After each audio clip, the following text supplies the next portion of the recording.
two TCL-made projectors, one of them claiming nearly 3 times the brightness of the other on paper. And yet, when I put them side by side and turn them both on, which are the real differences? Let's inspect.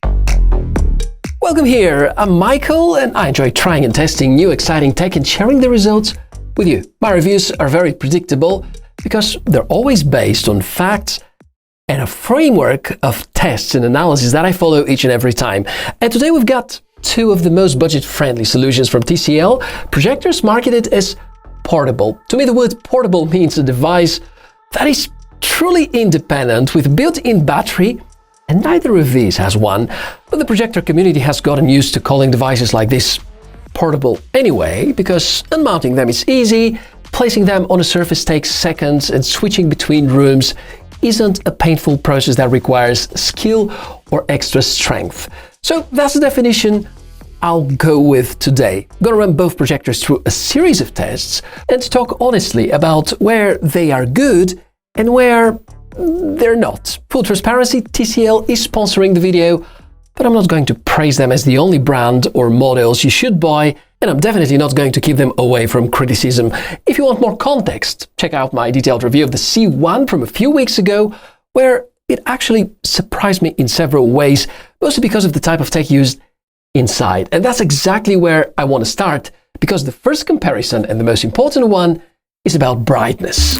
On paper, this looks like a clear win for one side. The A1s is rated at 600 ISO lumens, while the C1 comes in at 230. If you only looked at that number, you would assume that the A1s is more than twice as bright, and for some buyers, that's the whole decision made right there. But here's the thing, the projector community tends to have very high standards, and if something isn't 4K and doesn't post huge lumen numbers, it gets dismissed as trash. The problem is that plenty of brands exaggerate these figures significantly. To prove the point, I put the 600 ISO lumens of the A1s side by side with a competing JM Go model rated at 1100 ISO lumens, both running at maximum brightness, with the JM Go also being 4K capable.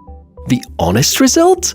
Brightness on both looks remarkably similar. The JM Go is not twice as bright despite what the spec sheet suggests. Zoom in, and resolution doesn't play nearly as significant a role as you would expect either, though that changes once you start projecting onto a much larger screen. I'm not saying 4K or high lumen counts don't matter. What matters is how those numbers are measured, under what conditions, and ultimately whether you are happy with the image that you get. With both TCL models, the brightest figures are SGS certified using a stricter ISO methodology with zero exaggeration, and that distinction matters because ISO lumens and the more commonly inflated ANSI lumens are not the same thing. Here is something else worth knowing, because watching a comparison review is good, but learning out of it something extra, even better. Both of these TCL models are non-DLP projectors. Think of DLP as a display built from millions of tiny moving mirrors. Instead of pixels sliding up directly, those mirrors constantly bounce slide around to construct the image that you see. That tech lets manufacturers squeeze high resolution out of much smaller sensors, but calibration becomes extremely important, and a lot of people with sensitive eyes end up complaining about the rainbow effect or visible light speckles. This is exactly why I really enjoy the A1s and have been using it as my go-to portable projectors for a while now. It is built on LCD technology with a much larger sensor, better color accuracy, and zero of those artifacts simply because the underlying tech is different. And on top of that, the optical engine on both units is fully sealed, it's built to last, has IP5X dust resistant rating, and it protects the core components. The LED light source inside is rated for at least 30,000 hours of use, which is a few hours a day, and that's well over a decade before you would even think about it. The A1s can stretch up to a 150-inch image, while the C1 tops out at closer to 120-ish. The trade-off with any projector is simple. The larger you go, the paler the image gets, so the bigger sizes really shine in cozy, dark rooms rather than bright living rooms. On color, there are honestly too many variables to give one clean answer. Your screen material, whether you are indoors or outdoors, and your ambient brightness levels all play a role. That said, I do like the color tuning of both devices. The C1 is consistent, warm and natural, and the A1s gives you the same character, just with the brightness tuned up. A big part of that comes down to what TCL calls true hue color calibration, which adjusts brightness, contrast and color frame by frame to deliver more realistic visuals with enhanced contrast and with HDR support. So even the dark scenes stay rich, natural and clear. TCL is currently world's #2 TV brand by shipments with 44 years of display expertise. And when it comes to projectors, TCL is also a true display expert, powered by its CSOT display technology, bringing TV-grade picture quality into a portable big screen experience. This is another point in the A1s favor. While overall color performance between the two is similar, the extra contrast and sharpness are things you're going to notice on a larger, denser projection. Next up are the correction features, the algorithms and the tech that kick in when you move the projector or place it at an angle so that the image stays straight instead of looking twisted.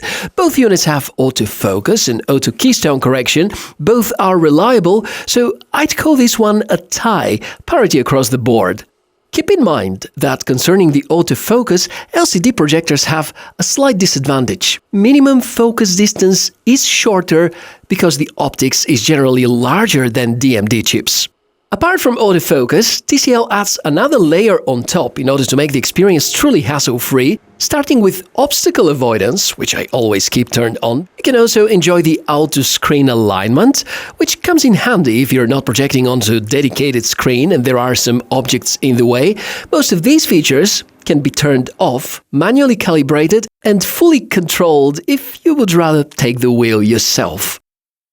Next, I want to say a few words about design and build quality. The C1 looks fairly standard at first glance, but it has a rotatable stand that makes adjusting the angle very easy, particularly useful if you want to project on a ceiling.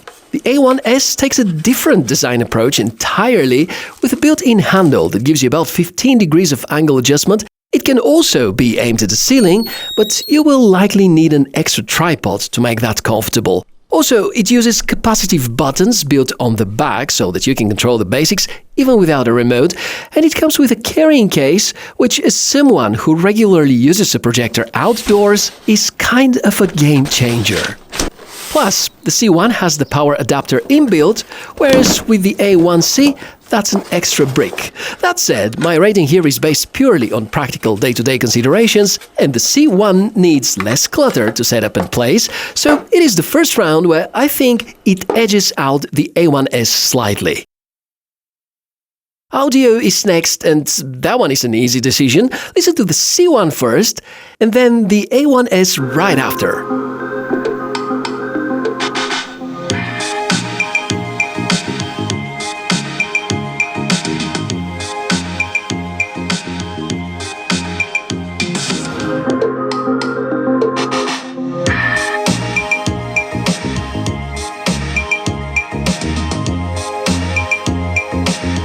The A1s has two of these speakers built in, so the music feels noticeably fuller and crisper.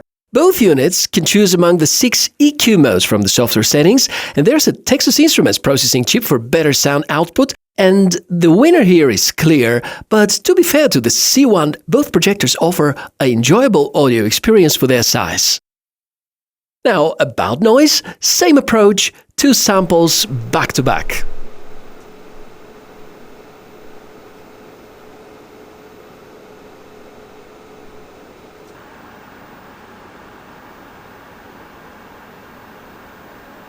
And here, I'd call it a tie. Neither one stands out noticeably louder or quieter than the other one in normal use. Connectivity is the next round, and in terms of wireless options, it's essentially the same story on both, since they share the same chipset and the physical ports are identical too. A full-size USB Type-A 2.0 in terms of specs, a 3.5mm audio jack, HDMI output, but the A1s picks up an extra point here for the built-in touch navigation, which kind of makes a noticeable difference to the day-to-day experience. Google TV is the operating system on each, running on a MediaTek system on a chip with a quad-core processor, 2 GB of RAM. It's not the snappiest experience in the world, but it feels about right for TV-like functions, and you will find licensed apps from most major streaming services, which used to be a real weak spot for projectors in general, so it's good to see that solved with these two. I've been running a TCL-made smart TV at home on a very similar platform for the past 3 years, and it's been completely problem-free, which gives me the confidence that now TCL is maintaining its software really well over time. And if you're thinking about gaming on a big screen, well, both will do the job all right for casual play. Just know that even the dedicated gaming mode enabled, there are going to be a few milliseconds of added lag, which is enough, so I wouldn't recommend either one for your primary setup for fast-paced FPS games. So here's where we land. I would recommend both of these projectors, just for slightly different people. The C1 is, in my opinion, the absolute best choice for a first projector. Teaches you what features actually matter, covers most of the settings an average user would ask for, and comes with very solid specs for the price, with a great overall value ratio. But if you are ready to spend just a little bit more money, the A1s gets you a noticeably brighter setup that is better suited for larger screens, plus audio experience that surprised me this price. Both are fantastic options if you want to stay away from DOP technology, especially if your eyes are sensitive to the rainbow effect.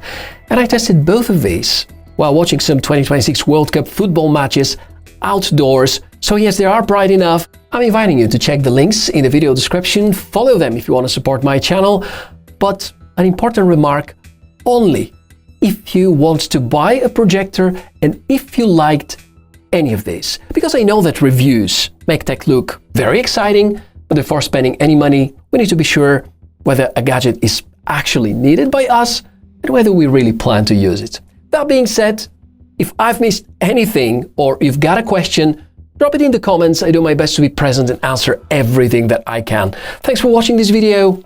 I'm Michael. Take good care. I'll see you soon.